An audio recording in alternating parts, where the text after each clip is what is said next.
الحمدللہ رب العالمین والصلاة والسلام علی رسولہ الکریم محمد وعلی آلہ واصحابہ اجمعین۔ معزز سامعین، اللہ کے فضل و کرم سے آج ہم سورۃ بقرہ کی 80 سے 82 آیات کا مطالعہ کریں گے۔ اعوذ باللہ السمیع العلیم من الشیطان الرجیم من حمزہ ونفخہ ونفثہ، بسم اللہ الرحمن الرحیم۔ وَقَالُوا لَن تَمَسَّنَا النَّارُ إِلَّا أَيَّامًا مَّعْدُودَةً قُلْ أَتَّخَذْتُمْ عِندَ اللَّهِ عَهْدًا فَلَن يُخْلِفَ اللَّهُ عَهْدَهُ أَمْ تَقُولُونَ عَلَى اللَّهِ مَا لَا تَعْلَمُونَ بَلَىٰ مَن كَسَبَ سَيِّئَةً وَأَحَاطَتْ بِهِ خَطِيئَتُهُ فَأُولَٰئِكَ أَصْحَابُ النَّارِ هُمْ فِيهَا خَالِدُونَ وَالَّذِينَ آمَنُوا وَعَمِلُوا الصَّالِحَاتِ اولئک اصحاب الجنہ ہم فیہا خالدون۔ وہ یہ بھی کہتے ہیں کہ گنتی کے چند ایام کے سوا انہیں دوزخ کی آگ ہرگز نہ چھوئے گی۔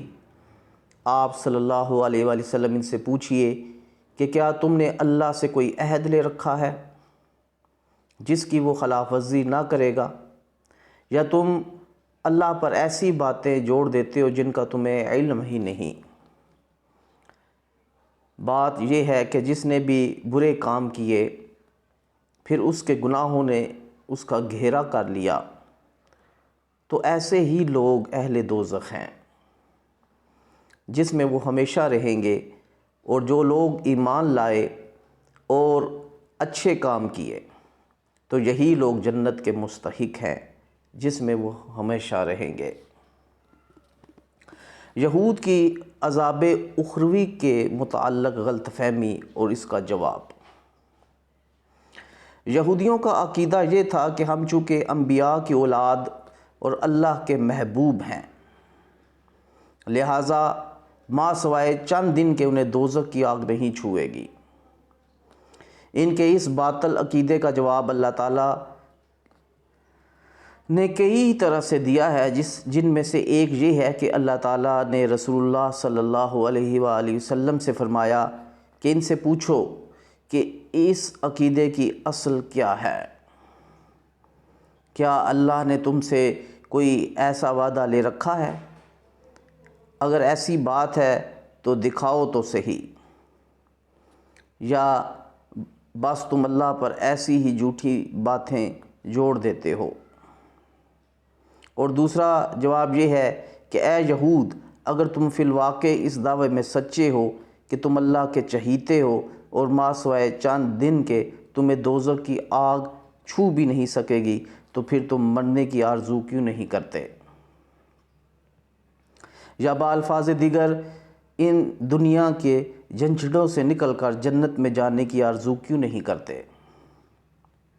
اور چونکہ یہود مرنے کے لیے مطلقاً آمادہ نہیں بلکہ طویل مدت تک دنیا میں ہی رہنا چاہتے ہیں، جس سے معلوم ہوا کہ یہود اپنے دعوے میں جھوٹے ہیں۔ اور تیسرا جواب انہیں یہ دیا گیا کہ اللہ کا قانون اور جزا و سزا سب کے لیے یکساں ہے،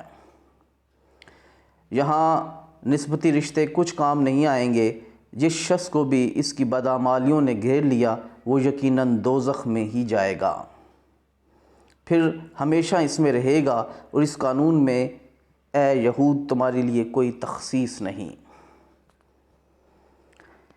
یہاں اہل ایمان کا اور جنت کا ذکر محض اس لیے کیا گیا ہے کہ قرآن کا انداز یہ ہے کہ دوزخ کے ساتھ جنت کا بھی ذکر کر دیا جاتا ہے، جیسا کہ پہلے لکھا جا چکا ہے کہ اس کے بعد پھر بنی اسرائیل کا آگے ذکر شروع ہونے لگا ہے۔ معزز سامعین، دنیا کی محبت میں غرق ہو جانے والی یہ قوم بنی اسرائیل، اس کے بارے میں ایک تو دوسرا کہ یہ اپنے آپ کو انبیاء کی اولاد سمجھتے تھے، بلکہ ہے بھی تھے، لیکن انہوں نے اپنے اوپر جو ہے وہ جنت کو ایک قسم کا واجب قرار دیا ہوا تھا بغیر کسی دلیل کے، اور اگر جہنم میں جائیں گے بھی تو چند دن کے لیے۔ دوسرا، ان میں دنیا کی محبت انتہا درجے کی ہے، اور یہی وجہ ہے کہ ان میں سے ہر ایک جو ہے وہ کم و بیش 1000 سال تک جو ہے وہ زندہ رہنا چاہتا ہے۔ آج بھی ہم یہ دیکھتے ہیں کہ دنیا میں غرق ہوئی یہ قوم، ایک یہ ہے اور دوسرے مشرکین ہیں، اور اس کے ساتھ ساتھ تیسرے وہ ہیں جو ان کے پیروکار ہیں اور جو ان کو فالو کرتے ہیں۔ مسلمانوں کی غالب تعداد جو ہے وہ ان کو فالو کر رہی ہے، اور ایک طرف یہ کہتے ہیں کہ ہم اللہ کے چہیتے ہیں، اور دوسرا ان کے اندر عقائد عیسائیوں کے اندر کہ وہ سولی چڑھ کر ان کے گناہوں کے کفارہ کر گئے ہیں۔ تو اس طرح کے جو عقائد ہیں وہ ان بنی اسرائیل میں جو پائے جاتے تھے، وہ آج ہم دیکھ رہے ہیں کہ مسلمانوں میں کی اکثریت میں یہ پائی جاتی ہے، اور یہی وجہ ہے کہ ذلت و رسوائی بھی ان کو فالو کرنے والوں کا بھی مقدر بنے ہوئے ہے۔ جس طرح وہ اپنے لیے جنت کا سرٹیفکیٹ لیے ہوئے ہیں اور ظاہر کرتے ہیں، اسی طرح نام نہاد مسلمان جو ہیں وہ یہ عقائد رکھتے ہیں کہ پیر انہیں چھڑوا لیں گے اور پیر ہی ان کی سفارش کریں گے، یا کئی قسم کے بہشتی دروازے انہوں نے بنائے ہوئے ہیں جن کے نیچے سے گزرنے سے وہ جنت کا سرٹیفکیٹ حاصل کر لیتے ہیں۔ تو امت مسلمہ کے بھی یہی مسائل ہیں، اور یہی وجہ ہے کہ 1400 سال پہلے یہ جو نفسیاتی بیماریاں ہیں ان کو اجاگر کر دیا گیا کہ مسلمانوں نے ان سے بچنا ہے، کہ دوسری قومیں ہلاک ہوئیں تو اسی وجہ سے ہوئیں، اور یہی وجوہات تھیں کہ قرآن کو اب مسلمانوں نے چھوڑا اور انہوں نے تورات اور انجیل کو چھوڑا، اس میں تحریف کی، شروعات کو اس میں شامل کیا اور اپنے ہاتھوں سے ان کو تبدیل کیا۔ آج ہم بھی یہ دیکھتے ہیں کہ قرآن و سنت حالت سے ہٹ کر مسلمانوں کی اکثریت جو ہے وہ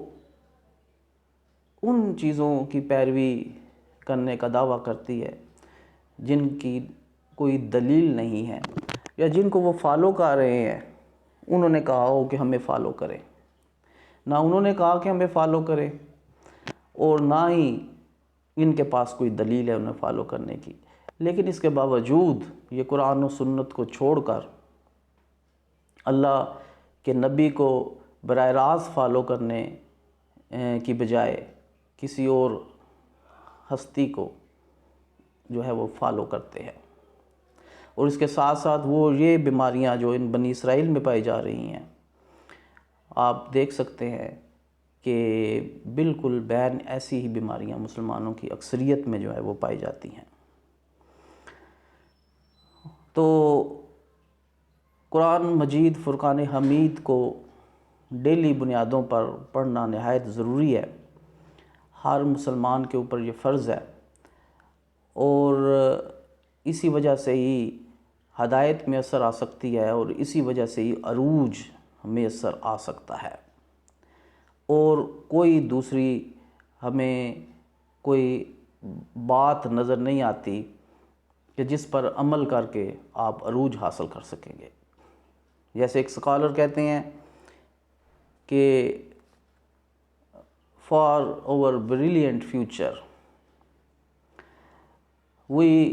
don't have to see in our front, it need to be major necessity that we look behind, and we look behind our brilliant future instead of look ahead to the future. We need to look behind our brilliant history. وَمَا عَلَيْنَا إِلَّا الْبَلَاغُ الْمُبِينُ.